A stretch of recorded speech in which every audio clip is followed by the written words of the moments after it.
Le rêve fou du Real Madrid pour remplacer Toni Kroos. Jeux Olympiques, France, nouveau rebondissement pour Kylian Mbappé. Les drôles de raisons de la volte-face de Toni Kroos. PSG, dernier trophée pour Mbappé avant le Real Madrid. Avant de commencer, si c'est la première fois que tu passes ici, je t'invite donc à t'abonner, c'est gratuit, ça prend 2 secondes et ça fait plaisir. Merci beaucoup à toi. Le Real Madrid a de sacrées ambitions pour remplacer l'Allemand, qui prendra sa retraite en fin de saison. Une dernière journée de Liga, une finale de Ligue des Champions puis un Euro avec l'Allemagne. Après ces échéances, Toni Kroos mettra fin à sa superbe carrière, comme il l'a révélé dans la journée de mardi. La fin d'une époque dorée à Madrid, lui qui a été un des principaux artisans de tous les succès merengues ces dernières années. Cette saison encore, l'Allemand brille et a réalisé de sacrées performances dans les matchs à enjeu en Europe. Autant dire qu'il va laisser un énorme vide dans l'entrejeu madrilène. La question de son remplacement va donc se poser cet été, et alors que les merengues avaient prévu un été plutôt calme, les dossiers Mbappé et Endrick étant déjà bouclés depuis un moment. Comme l'explique le quotidien AS, le club de la capitale scrute bel et bien le marché. Il y a 2 noms qui plaisent beaucoup aux décideurs madrilènes. Le premier n'est autre que Joshua Kimmich. Une piste réaliste, l'autre est plus compliquée. La situation contractuelle du compatriote de Kroos, son bail expire dans 1 an, fait de lui une option intéressante, et surtout, plutôt réaliste.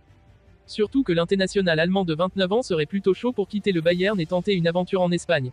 Le joueur veut régler son avenir avant l'Euro, et si aucun accord n'est trouvé pour prolonger en Bavière, les dirigeants munichois seront bien forcés de s'en séparer pour espérer récupérer un chèque plutôt que de le voir filer gratuitement. L'autre piste étudiée par les Madrilènes nous mène à Rodri, le milieu de Manchester City qu'on ne présente plus. Ses qualités footballistiques sont évidentes, et le Real Madrid aimerait beaucoup compter sur lui.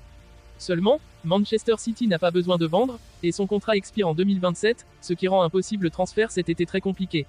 Le fait qu'il soit espagnol et madrilène joue aussi en sa faveur aux yeux des dirigeants. Kimmich est donc l'option numéro 1 a priori. Avant de définitivement dire adieu au PSG, le Français a remporté un trophée qu'il commence à bien connaître en Ligue 1. Avant de quitter la capitale pour rejoindre, sans toute vraisemblance, le Real Madrid, Kylian Mbappé a encore une dernière mission à réaliser. En effet, le Français doit aider ses coéquipiers à remporter la 15e Coupe de France de l'histoire du PSG, sa 4e personnelle, face à l'OL dans 3 jours. Absent des 2 derniers matchs des Parisiens, Kylian Mbappé aura sûrement à cœur de boucler la boucle de la meilleure des façons avec le club de sa ville. Mais avant cela, l'attaquant de 25 ans a reçu une énième récompense individuelle. Mbappé reçoit son trophée de meilleur buteur. Pour la 6e saison consécutive, le capitaine de l'équipe de France a terminé en tête du classement des meilleurs buteurs de Ligue 1. Avec 27 buts, il devance largement son dauphin, Jonathan David, qui en a inscrit 19, tout comme Alexandre Lacazette. C'est d'ailleurs la 9e saison de suite où le meilleur buteur de Ligue 1 est un Parisien. Il faut remonter à 2014-2015 pour voir un joueur d'un autre club réaliser cet exploit, c'était Lacazette avec 27 unités. Ce mercredi, Mbappé a donc reçu son trophée qu'il pourra fièrement ajouter à sa collection déjà très bien remplie. La retraite de Toni Kroos a pris beaucoup de monde de court à Madrid, où tout le monde était convaincu qu'il allait continuer. Voici les raisons de sa volte-face. C'est la grosse information du moment, Toni Kroos prend sa retraite. Le milieu de terrain allemand raccrochera les crampons en fin de saison, après cette finale de Ligue des Champions puis l'Euro qu'il disputera avec sa sélection. Une grosse perte pour les Madrilènes, qui pensaient compter sur lui une saison de plus au moins. Il faut dire que pendant cet exercice 2023-2024, l'Allemand a encore été monstrueux, notamment dans les grandes échéances européennes, et semblait encore en avoir sous les crampons. Les merengues vont donc devoir le remplacer, ce qui ne sera pas mince affaire. Mais surtout, beaucoup se demandent pourquoi l'Allemand a changé d'avis, alors que sa prolongation pour une saison semblait actée. Comme l'indique Relevo, il y a quelques semaines seulement, il avait assuré aux dirigeants sa volonté de continuer.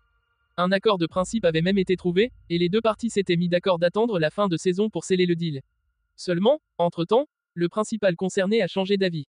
Le moment idéal pour partir. D'abord, le journal précise que la décision est purement sportive, et aussi personnelle.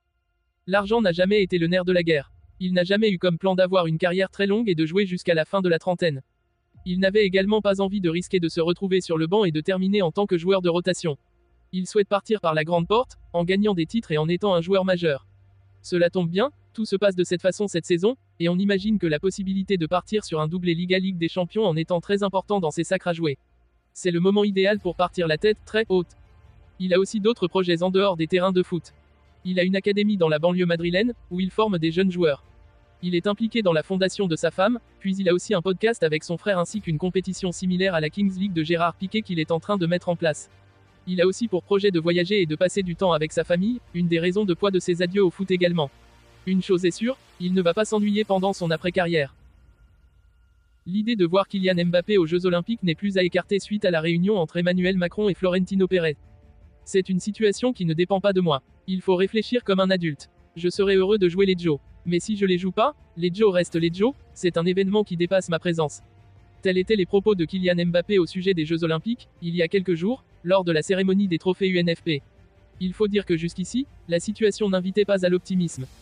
Le Real Madrid a effectivement fait savoir à la FFF qu'il ne comptait pas libérer ses internationaux pour ce gros rendez-vous estival, et Thierry Henry a avoué à plusieurs reprises que c'était mal embarqué, même s'il a aussi dit qu'il allait insister, je ne me suis jamais arrêté au premier nom. On verra ce qu'on peut faire, la décision restera celle des clubs, vu que ce ne sont pas des dates FIFA. On va essayer de discuter, mais ce n'est pas évident. On va essayer de parler, voir ce qu'on peut faire. Un face-à-face entre Macron et Pérez qui change tout. Ce mardi, Florentino Pérez et Emmanuel Macron ont discuté du sujet, à l'occasion d'un voyage éclair du président madrilène à Paris. Et comme l'indique l'équipe, le président de la République était épaulé par Thierry Henry et Philippe Diallo, président de la FFF. Il a bien été question de Mbappé dans la discussion entre les quatre hommes, puis, Macron et Pérez se sont isolés, en tête-à-tête. Un face-à-face qui a visiblement un peu changé les choses. Le média cite ainsi une source proche du dossier, qui explique que, les portes ne sont pas fermées. Le Real Madrid ne ferme donc pas la porte à 100% contrairement à ce qui était dit en Espagne. Du côté de la Fédé, on veut ainsi y croire, et on pense qu'il y a encore moyen d'avoir gain de cause et de pouvoir appeler Kylian Mbappé pour ces Jeux Olympiques à la maison. Pas de quoi crier victoire encore, mais il y a des raisons d'y croire.